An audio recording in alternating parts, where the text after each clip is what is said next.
Hello, everybody. My name is Darren Burks, and welcome to the Road to Pearl. So congratulations. That means you've hit Jade, and you're halfway to Sapphire. So great job. Congratulations. We're going to get into a little bit more of the comp plan. We're going to get into a little bit more of leadership and go over some topics that are going to help you get to that next level of Pearl. So this is what Pearl looks like as far as an organization. And your QV is 5,000 QV between two lines, at least 60-40, so you could have 3,000, 2,000, or 2,500 and 2,500, and it's an average of $657 a month. And so 10 builder packs would get you there.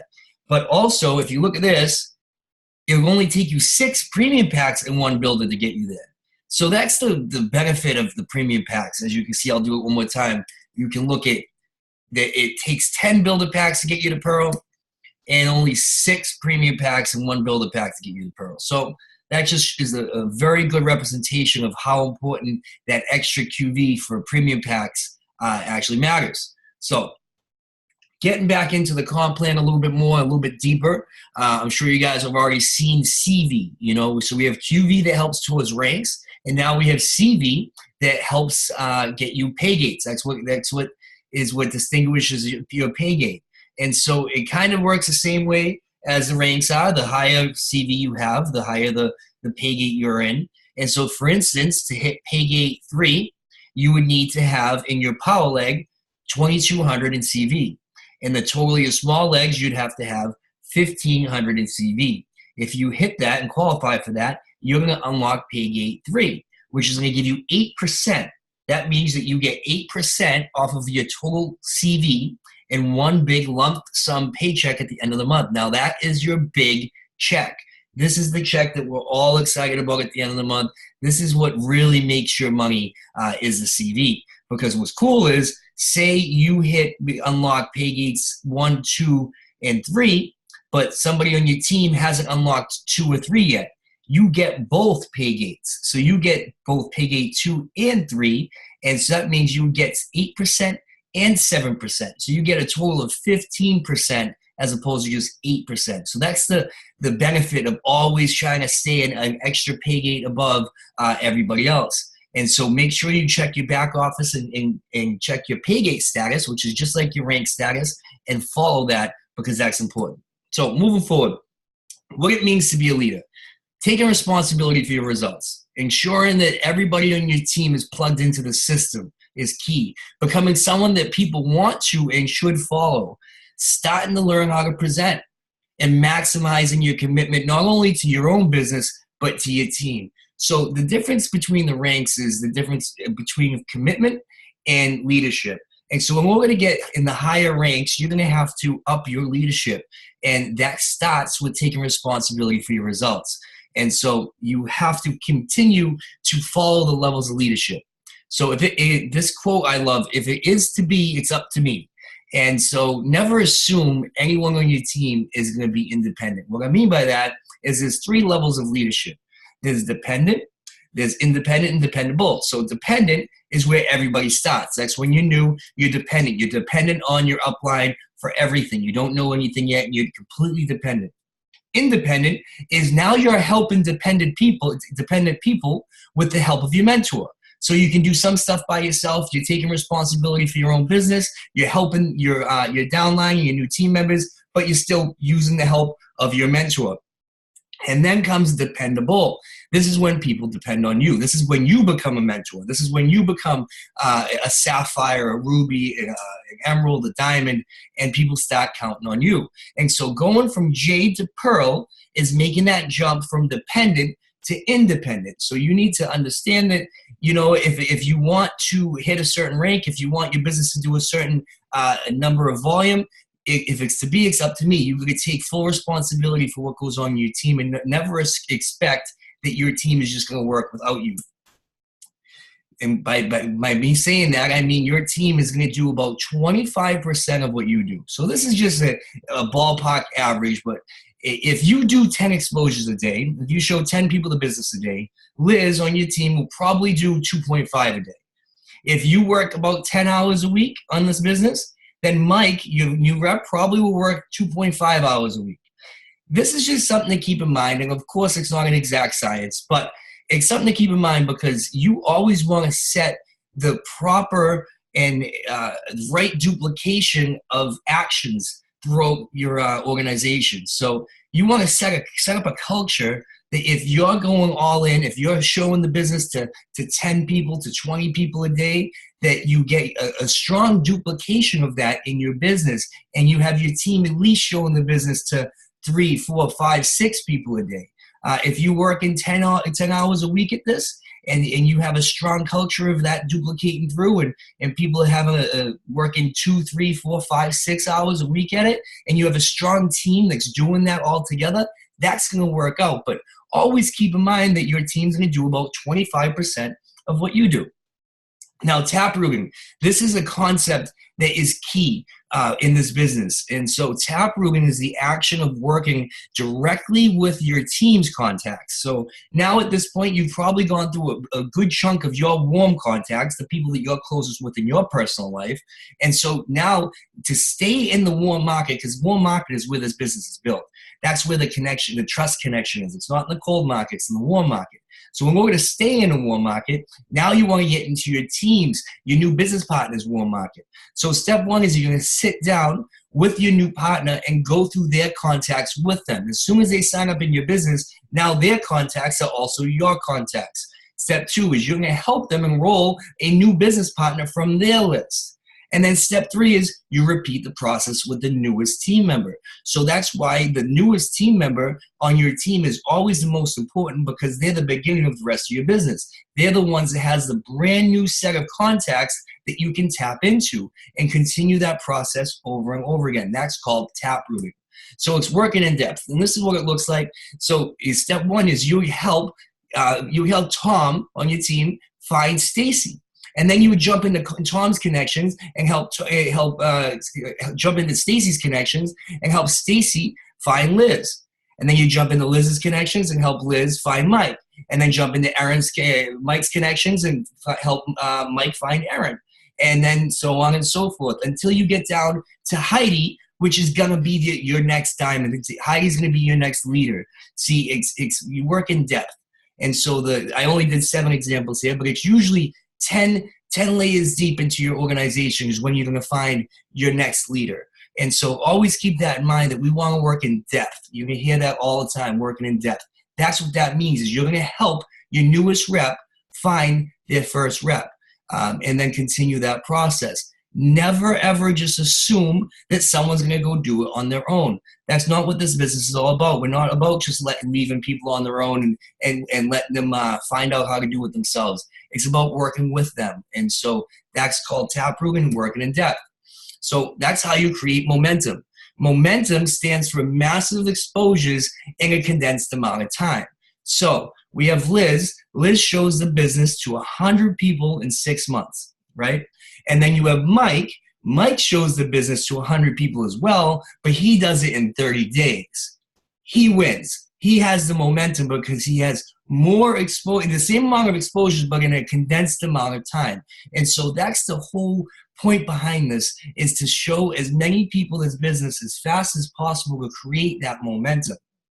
Now, there's some rules of momentum. Every new person has different potential of momentum.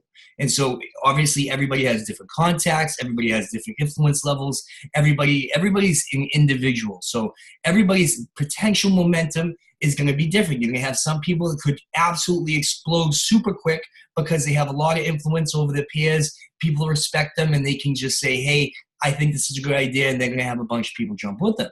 There's going to be other people that the momentum is probably not going to be as grand right up front until they start building their credibility and whatnot. Momentum is created with warm market contacts. We went over that. That's why you want to stay in the warm market. Eventually, every new person will run out of personal momentum. So this is an easy concept to understand.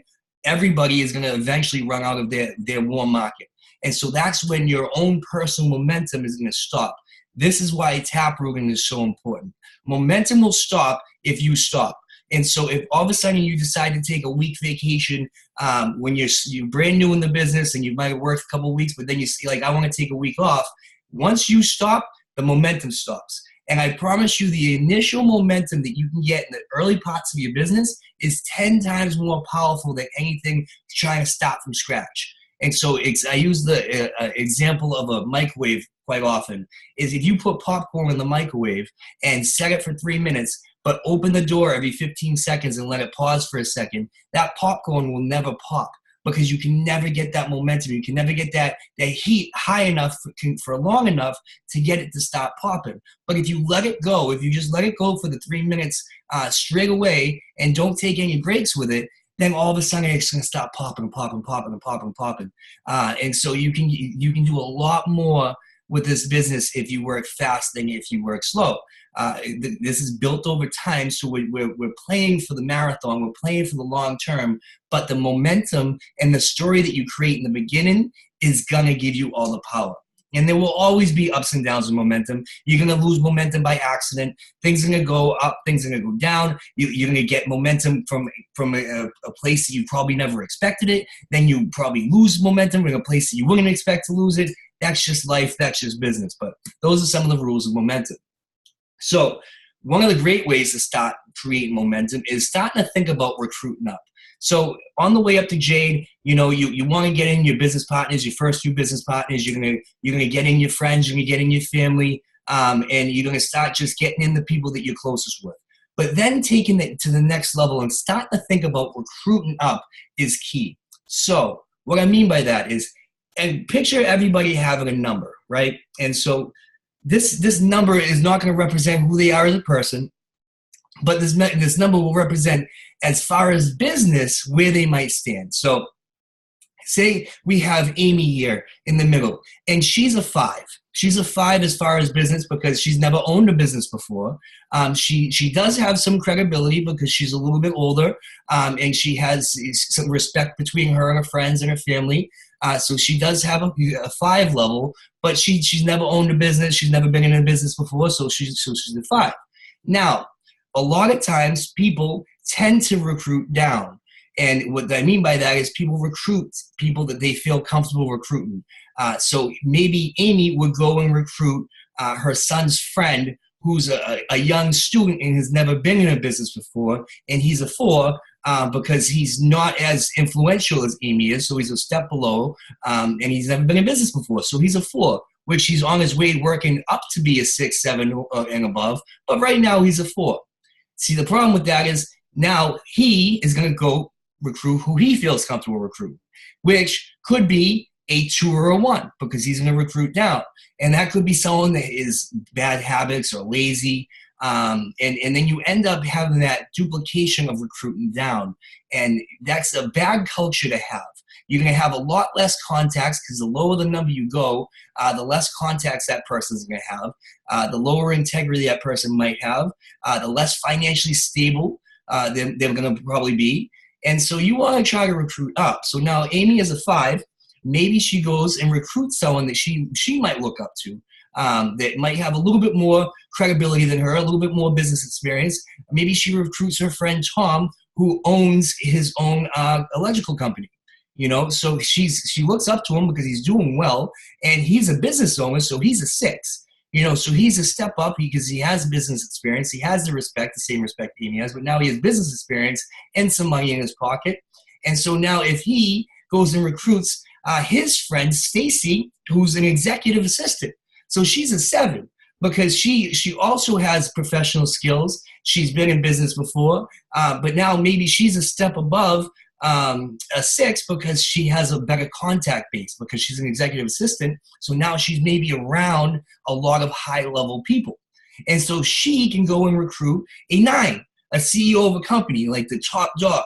And so that is recruiting up. And that's the habit you want to get into because you want to build a culture that's going to have better contacts. You want to build a culture that's going to be more financially stable. You want to build a culture that is going to have higher integrity. And so getting into that habit of recruiting up is key.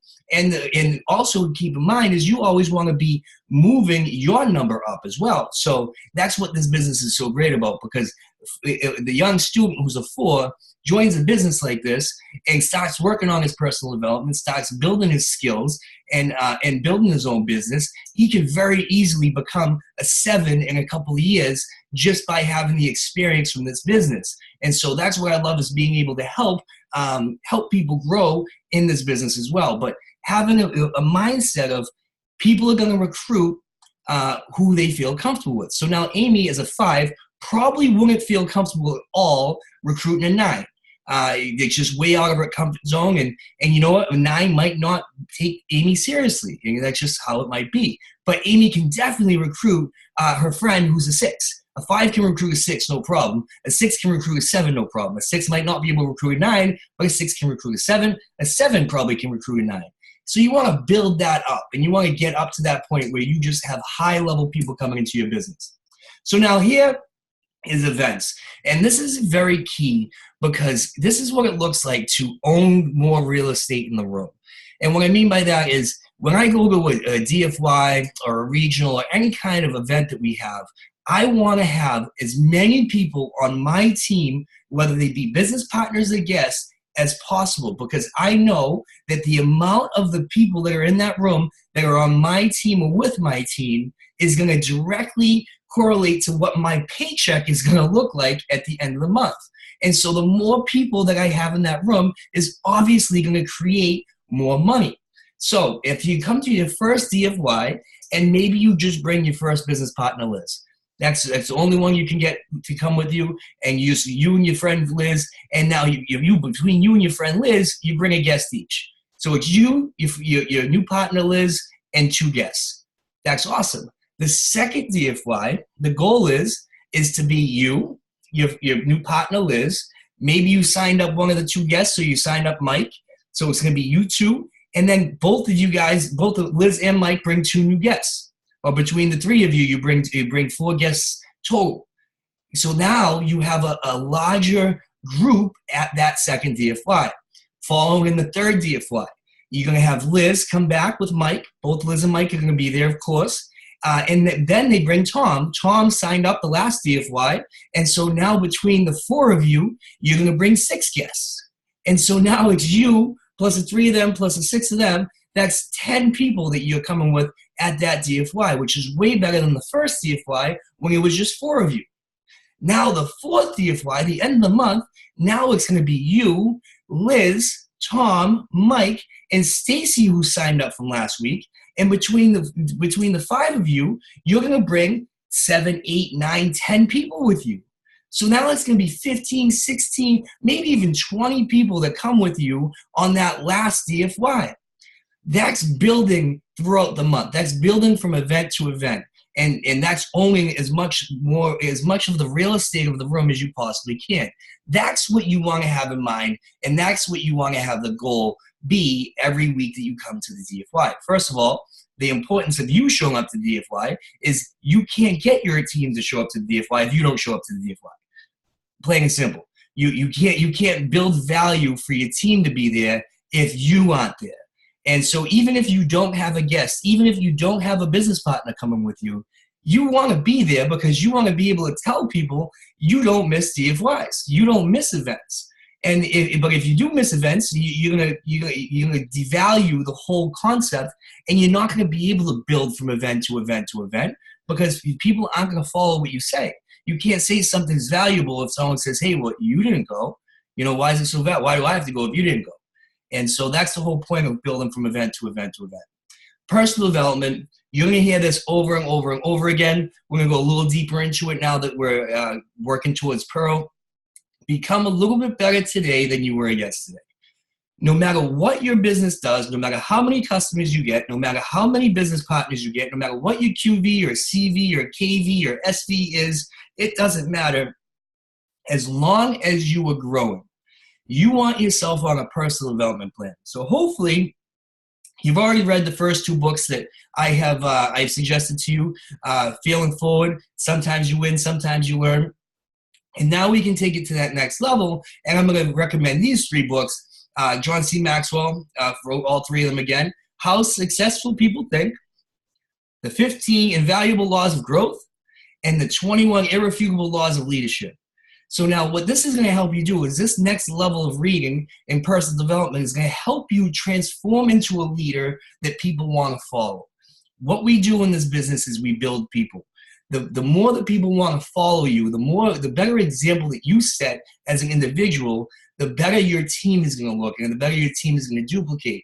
So you're in full control of your growth. You might not be in control of someone signs up in the business or not. You might not be in control if someone has the money to buy the products or not.